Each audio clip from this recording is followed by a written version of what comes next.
नमस्कार मित्रांनो, आपण आज बघणार आहोत की मेंढीपालन व्यवसायाचं खुराक व्यवस्थापन कसं असतं. खुराकाचं व्यवस्थापन चांगलं असेल तर मेंढीपालन व्यवसायात किती फरक पडू शकतो हे आज आपण जाणून घेणार आहोत. आपल्यासोबत आहेत आदित्य दिसले, ज्यांचा की आपण चारा व्यवस्थापनचा व्हिडिओ होता तो केलेला आहे. जर तुम्ही बघितला नसेल तर तो पहिल्यांदा अवश्य बघा. चला तर मग आपण आजच्या या व्हिडिओला सुरुवात करूया की खुराकाचं व्यवस्थापन मेंढीपालन व्यवसायात किती महत्त्वाचं आहे. दादा नमस्कार. नमस्कार. तर मला सांगा की मेंढीपालन व्यवसायात खुराकाचं व्यवस्थापन किती महत्त्वाचं आहे. मेंढी पालनामध्ये बंदिस्तमध्ये कसं होतं, आपण जर का खुराक नाही दिला तर जर आपल्याला दूध उत्पादन असू द्या किंवा पिल्लांची ग्रोथ असू द्या ती कमी बघायला भेटते. कारण आपण बाहेर सोडत नाही, त्यामुळे त्यांची हालचाल होत नाही जास्त आणि बाकीचा झाडपाला वगैरे असतो, त्यामुळे त्यांना जे आपले प्रोटीन्स वगैरे काय काय वेगळे वेगळे भेटतात ते त्यांना भेटत नाहीत. त्यासाठी आपण खुराक हा देणं गरजेचं आहे. मार्केटमध्ये आता कोणते कोणते खुराक अवेलेबल आहेत आणि आपण त्यातील कोणतं निवडलं पाहिजे मेंढ्यांसाठी. मार्केटमध्ये बघा आता बरेचसे खुराक आहेत आणि मेंढ्यांसाठी असं काही वेगळं निवडायची गरज नाही. आपले जे गायांना वगैरे आपण जे गाय गाभण असताना गाय जे घालतो गायांना वेळाल्यानंतर जे घालतो तेच खुराक ह्यांना घातलं तरी चालतं. त्याच्यावरती चांगला रिझल्ट भेटतो आपल्याला. साधारणतः आपल्या गोट्यामध्ये किती मेंढ्या आहेत आत्ता आपल्या गोट्यामध्ये 37 मेंढ्या आहेत. मग त्यांचं खुराकाचं व्यवस्थापन कसं असतं, कोणता खुराक असतो.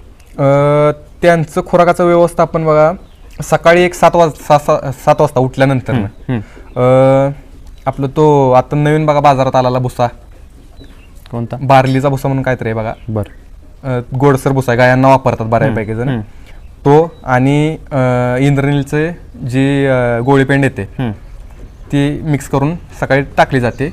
आणि जे लहान पिल्लं आहेत त्यांच्यासाठी ते गोदरेजचं हे येतं बघा, काप स्टार्टर आणि काप फिनिशर असे 2 प्रकारचे चारे येतात. स्टार्टिंगला जेव्हा आपण पेंट चालू करतो त्यावेळेस काप स्टार्टर म्हणून येतं, ते बारक्या पिल्लांना चालू केलं जातं. आणि एक साधारण ते 1-2 महिन्यानंतर आपलं काप फिनिशर म्हणून येतं, ते त्यांना चालू केलं जातं. तर मला सांगा की पिल्लांना खुराकाचं माप किती दिलं जातं आणि कशा प्रकारे त्यांचं नियोजन असतं. पिल्लांना माप म्हणजे असं स्टार्टिंगला थोडं थोडं टाकलं जातं. ते खायला लागले की जेवढं खातील तेवढं त्यांना दिलं जातं. म्हणजे एक नंतरनं एक लिमिट असते, 300 ग्रॅम दिवसाला एक बंद करतात, 300 ग्रॅम दिवसाला दिला जातो. आणि मोठ्या मेंढ्या असतील त्यांना, मोठ्या मेंढ्यांनाही तेवढाच. हां, 300 ग्रॅम दिवसाला. किती वेळ तुम्ही खुराक ठेवता त्यांना. सकाळी आणि संध्याकाळी. ठेवला किती पाहिजे.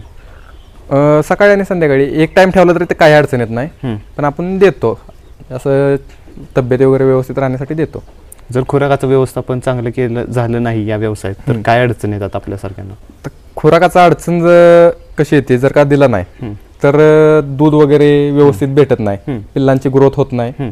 त्यासाठी खुराक पाहिजे. आता आपण काय करतो, गाभण मेंढ्या असतील त्यांना एक 500 ते 700 ग्रॅम खुराक देतो, एक्स्ट्राचा खुराक देतो. जेव्हा मेंढी गाभण आहे तेव्हा पिल्लू पोचण्यासाठी, पिल्लाची ग्रोथ चांगली होते खुराक चांगला दिल्याने, त्यासाठी आपण खुराक त्यांना चांगला देतो. त्यानंतरनं ज्यावेळेस मादी येते त्यावेळेस वेगळ्या प्रकारचा जरा मका वगैरे जास्त प्रमाणात भिजवून वगैरे घालणे. परत जे पिल्लांना वगैरे आहे तर पिल्ले 2 महिन्याच्या नंतरनं पिल्लू जे होतं त्याला आपण शेंगदाणा पेंट भिजवतो, रात्रभर भिजवून सकाळी बाटलीने त्यांना पाचतो शेंगदाणा पेंट. त्यामुळे चांगली ग्रोथ होते त्यांची. खुराकावर साधारणतः तुमच्या या फार्ममध्ये तुम्हाला खर्च किती होतो. साधारणतः खुराक एक 5 ते 6 हजार रुपये महिन्याला काठी खुराकाला जातात. 5 ते 6 हजार. हां. मग तो खुराक तुम्ही कोरडा ठेवता का भिजवलेला असतो. जो भुसा येतो तो भुसा भिजवतो आणि बाकीचे जे इंद्रनील वगैरे त्यात मिक्स करून दिला जातो. त्या प्रकारे दिला जातो. शेंगदाणा पेंड भिजवून पाजली जाते आणि बाकीचे कोरडाच टाकला जातो. त्यामुळे पाणी वगैरे चांगलं पितात. तर तरुण जर या व्यवसायात उतरणार असतील तर त्यांना तुम्ही काय सांगाल, या खुराकाचं व्यवस्थापन या व्यवसायात किती महत्त्वाचं आहे आणि त्यांनी कसं सगळं नियोजन केलं पाहिजे यासाठी. नाही, खुराक देणं गरजेचं आहे कारण बंदिस्त असल्यामुळं खुराक सगळ्यात महत्त्वाचा आहे. त्यांना जे प्रथिने वगैरे पाहिजे असतील ते त्यातनं भेटतात, त्यासाठी खुराक महत्त्वाचा आहे. खुराक बंद करून चालत नाही, खुराक त्यांना लागतोच. चालेल मित्रांनो, आपण बघितलं. मला आशा आहे की तुम्हाला हा व्हिडिओ नक्की आवडला असेल आणि खुराकाचं व्यवस्थापन मेंढीपालन व्यवसायात कसं करायचं हे तुम्हाला समजलं असेल. भेटूया पुढच्या व्हिडिओमध्ये. जर चॅनेलवर नवीन असाल तर चॅनेलला सबस्क्राईब करायला अजिबात विसरू नका. भेटूया पुढच्या व्हिडिओमध्ये. धन्यवाद.